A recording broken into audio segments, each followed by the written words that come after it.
In this problem, we find the refractive index of the yellow color. The refractive index of yellow color, when the refractive index of violet and red are given, is given by mu of v plus mu of r divided by 2.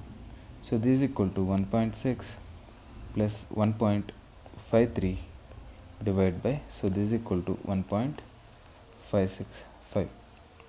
And then the dispersive power of the same, this is A, and the dispersive power is given by omega is equal to refractive index of V minus refractive index of red divided by mu of y minus 1. So this becomes 1.6 plus 1.53 divided by 1.565 minus 1, and this is equal to 0.123.